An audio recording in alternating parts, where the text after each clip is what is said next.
And hello, welcome back everyone. We are at the end of Module 3, and this video is of course another episode where I'm going to get to just talk to you a little bit about what had occurred, some of the things that I've read from y'all, and just some observations. And then at the end of the video, I'll kind of talk a little bit about what's to come in Module 4 and how the semester is going. I hope you are doing well. We are hitting close to the midpoint of the semester. And typically in the spring semester, you'll probably feel some of the heaviness, the weightiness of a full long semester of courses. Of course, if you are full time, you'll definitely experience it more in all the other classes. So I hope you all are able to just keep up. I think you are almost there. The semester is almost over, and you can look forward to a short break that's going to be upcoming. And I'll talk a little bit about that of what we will be looking forward to.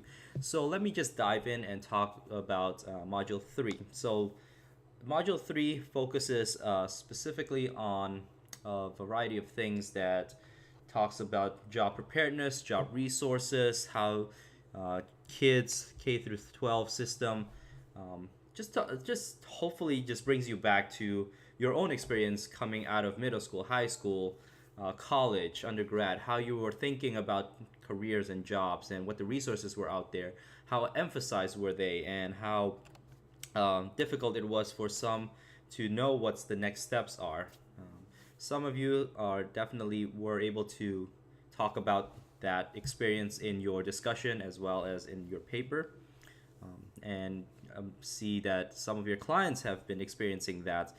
So as you can tell, career now is more than just a straightforward type of I finish school, get my degree, apply for job, and that's work life.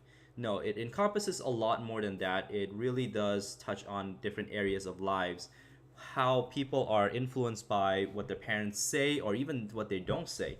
I know a lot of you have asked your clients directly what type of influence do parents have on their job or work career choices, and a lot of them typically mention they don't have any influences. Now I doubt that they don't have any influences, perhaps maybe no direct influence, but how they observe their parents working, how what the messages are from their caregivers about what work entails. Is it just something that to provide for the family? Is it just the means to making sure that the family is well taken care of? Or is there joy in it? Is there ways of thinking about job should be something that fits your personality, fits your trait, motivates you to do better or contribute to the world? All of these ideas don't spawn from nowhere. Yes, there might be some other ways of influences. Maybe there's a role model. Maybe they have been able to shadow someone, or maybe they were connected with an instructor, or at their job meet someone who talks more in depth about some of the things that kind of guide each person towards a type of job or career. That being said, how you observe, when you think about how you observe your parents, do they come home complaining about work? Do they come home talking in great lengths about what their successes at work? What do they value? How do they value the time at work? Do they value spending more time with family? Do they value the leisure time?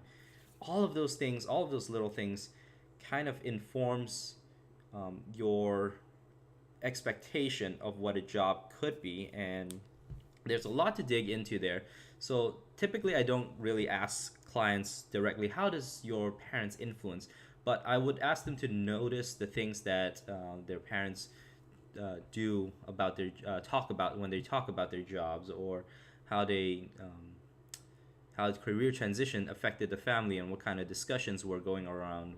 Did one parent hold more say over whether this transition is good for the family, whether is there a discussion with the family before a parent takes a promotion or consider a career change? All of those things teaches you about life, teaches you about family. So let me dig into some of the discussion points that were brought up. I note that this week's discussion, majority of you did a fantastic job just putting out your thoughts, applying it. Continue to rely on the rubric because some of you are still not citing directly from the textbook from your reading, that needs to be included in your discussion for you to receive a full grade. Um, I want to see that you read something from one of your readings, whether it's the chapter reading, whether it's the Zunker reading, where you found it in the writing, and how does that relate to the current discussion, and how does that apply to real life settings, whether it's your own personal experience or someone else's experience that you've witnessed, or something that you can share about a general observation that you have about life in terms of career. So continue to develop that in the discussion and ensure that your discussion are not general. A lot of you, not a lot of you, I'm sorry, a small number of you answer the questions with very general statement. Oh, at school, you can, you need to be better at participating in extracurricular activities because it can help you develop your career. It can develop, making connections is important. And the idea stops there. That doesn't really facilitate the discussion to me. That's more a general statement of answering the questions, and it's answered in a very vague manner. Think, continue to use the critical thinking. What does it mean? Give me an example of how you envision this. How does it really help a person to be participating in extracurricular activities, for example? And some of you are fantastic in explaining that, telling me the connections that you make may sometimes be helpful for you to talk with this person, get in touch in the same line of work, or perhaps they knows of someone who is in the same line of work who may be looking for an employee and they can be a personal reference. Yes, those are some greater points of using extracurricular activities. It's more than just developing skills, it's developing connections. So be more specific when talking in your discussion. Overall, though, I do like some of the points that were highlighted. Preparedness was one thing that was a common theme. A lot of you mentioned that out of college or out of high school, there wasn't a whole lot of emphasis on finding your next career or discovering your skills, or highlighting some of the things that we talked about in this class. And that is the unfortunate thing about the education board and the misunderstanding of how these things work. They let the kids in high school or let the young adults just take a quiz, take a assessment, and then you don't hear much from it anymore, or they just make a vague mention, oh, these are the types of jobs that will fit you, and that's the end of it. No, there's a lot more to explore with that, and it's unfortunate that school counseling can be more asked to kind of delve into students. What can they think about? Are they thinking about the future? Are they thinking about how this job might be a stepping stone towards something greater? Are students informed about the trends of some of the jobs that they were hoping to think about? Again, kids may not give you a definitive answer. I know high schoolers are often vague about the idea. Some may have the idea of going to college. Wonderful. But they need to start thinking about that. And counselors, your job is to get them to think. Ask the right questions. They may not have the answer right now, but if you get them to even just consider it, that is a very good starting point for them. So preparedness is very, a lot of you kind of shared that there wasn't much done during your, close to your graduation, whether it's undergrad, high school, whatnot. Then there's also this idea that where does the responsibility lie? Is it the person? Is it the school advisor? Is it the college? Is it parents? Is it family? Who is responsible for getting their children or getting the people to start thinking about career or start making those considerations? And maybe it's a combination of all. We can't shift blame to someone else necessarily, but I do think that there's a lack of conversation about that during the critical time when people are looking for a job or thinking about a job. I don't remember when I was taught how to write a resume. I don't have anyone to model after who taught me what it means to participate in an interview, or what a cover letter looks like, or why the importance of having references, or even having letters of recommendations. Those are the things that were never taught to me. Those are just requirements that told me that I need these things. So a lot of times I had to scramble and find the Career Resource Center, which was immense help. But I didn't take full advantage of that necessarily because, again, I had this very vague idea, and I wasn't really sold on what they said they could help me with. I still had this linear thought. So part of the helpfulness of a career resource center counselor would be to start asking me questions to think about, or by just sitting down and presenting me with options. It doesn't need to take long, doesn't need to take a full session, but just asking me, are you prepared? Have you participated in an interview? Do you know the nuances?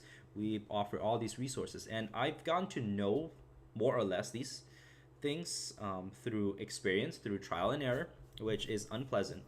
And once I got into my doc program and started having to think about jobs, I did take more advantage of the Career Resource Center at the University of Florida.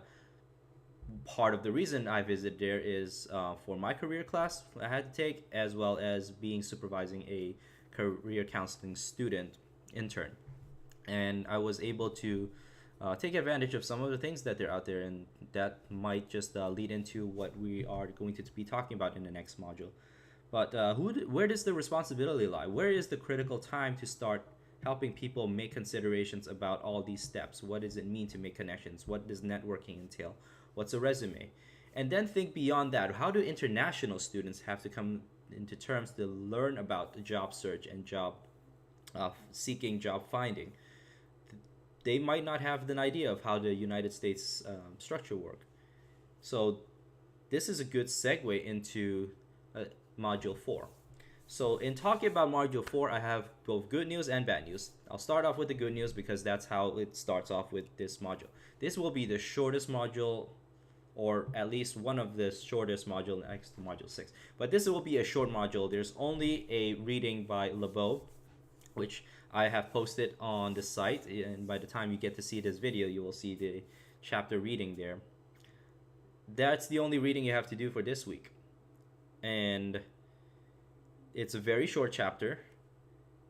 You still go through the same things as you go through in the Module 4, but you'll have a lot more. You'll find yourself having a lot more times on your hand because the very little reading that there is.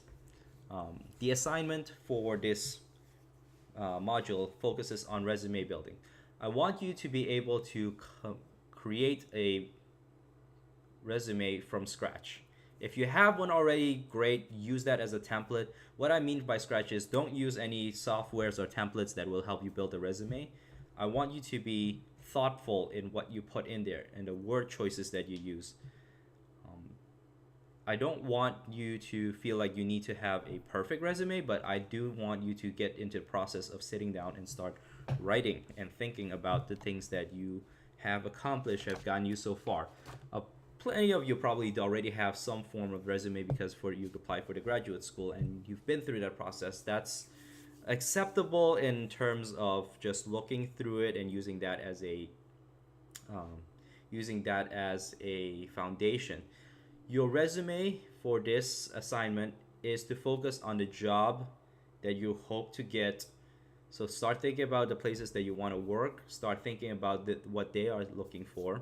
Maybe even look through their website or look through some of their job search requirements and think about how you can fulfill those and place that in the resume that can capture that. What you need to know is employers spend very little time looking through each resume because they have a lot to go through. So how can you capture the attention as quickly as possible? And you have to do it in a professional manner and ensure that your grammar is minimum error or grammatically correct. This will be your assignment, and of course it's short. So this is also a great opportunity for you to be thinking about the extra credit opportunity that has to deal with your resume. I believe I've written that in your syllabus, and let me pull it up here. Your career resume is here. Yes. So it should be on page 14. So again, you need to provide me with your resume, your cover letter, and a reference list. Come up with 3 individuals that you would think about being your reference source and that you can come up with to put down in your document. The extra credit, and you can earn up to 25 points. You make a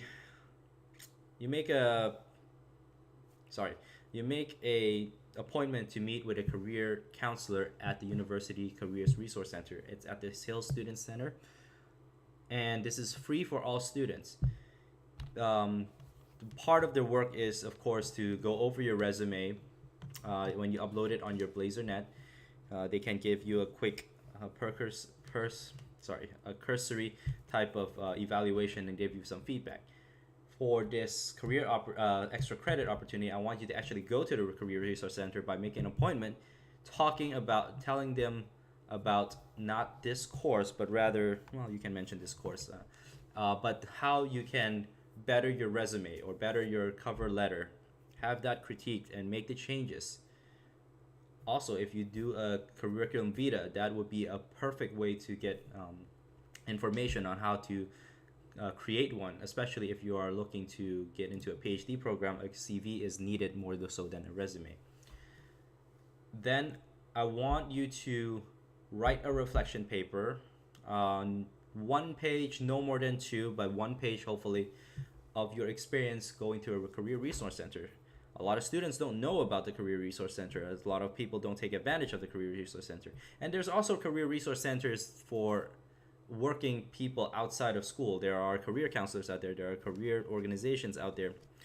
What is the process? What do you think they are going through? Put them yourself in their shoes. What do they hear? Are the counselors helpful? Are they clear? Were there questions that you're hesitant to ask them because you thought it was a dumb question? Are there questions you wish you had asked, or are there areas you wish you had explored after that experience? Those are the ideas I want you to be able to capture in your one-page paper, and also discuss what has been helpful. Was the setting helpful? Was the wait helpful? Was the staff members at the door welcoming? Was the whole experience of talking about your counseling, did it reveal new insight, or did it remind you of your strengths? Were there things that you didn't make connections with that you forgot to put in your resume or your CV? All those things, you can capture that in your reflection paper. And finally, just remember, every paper you need to have a concluding thought, concluding paragraph. Conclude as if with ideas such as how your ideas might have shifted, or that how this assignment, or how resume, what you thought about resume before and after, how did that change? What were some recommendations that you can make to a career counselors in exploration? What do you think would be helpful to encourage clients to ask the questions that might feel embarrassing to ask at first, or that they didn't think of asking? All those things can be captured in this concluding paragraph. All right. So that is much for the resume project. Now, here comes the bad news. Now, because this is such a short module, the module is still 2 weeks. Very little is done. And then follow that up, you have a spring break. So a lot of big breaks you have. Wow, I speak like Yoda. But you have a lot of big breaks in between. This is also a time for you to look into Module 5 if you want to get a head start and start reading, because there are 6 chapters, including a LeBeau article. So that's a lot of reading.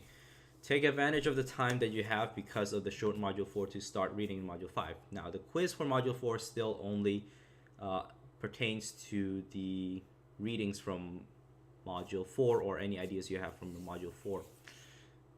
But start doing some reading, start taking notes about Module 5, because that is a lot of chapters, and I don't think you want to cover that in a 2-week span where you have all the other things that needs to be due, as well as your discussion, your assignment, and your quiz. You can also take advantage of the opportunity that's afforded to you between tomorrow and March 17th to start on your second counseling report. Now, some of you got a little confused because you already mentioned that you did the assessment with your client, so you might be repeating some information about part 2 in your second career counseling project. I want you to get more in depth in it than what's been provided. How have you discussed the process of taking the assessment? How have you talked to your clients? Are you prepared to provide some of the information that you know about the Holland's code or the MBTI typology? Are you prepared to talk to them about their process of um, figuring out what they're good and like to do? Are you prepared with a certain way of processing with them what the work value revealed about what they are looking for in a work and what they would um, be thinking about in their future career or their any career changes that might need to happen? So those are the things that you can, and I will talk about that once we get to the module 5. But so some of the things I would encourage you to get a head start on, because again, you have such a huge break between tomorrow and after spring break. So that's it. And that wraps up for this episode. I hope this has been helpful to you. Please reach out to me if you have any questions. I'm still trying in the process of grading. This time I might take a little while and might take to the end of the week before I can post your grade up, but I will do it, have it up as soon as I can. Thank you for hanging with me, and any questions, anything you need to reach out to me about school, about this course, you can find me at chchung@uab.edu. Have a great day, everyone.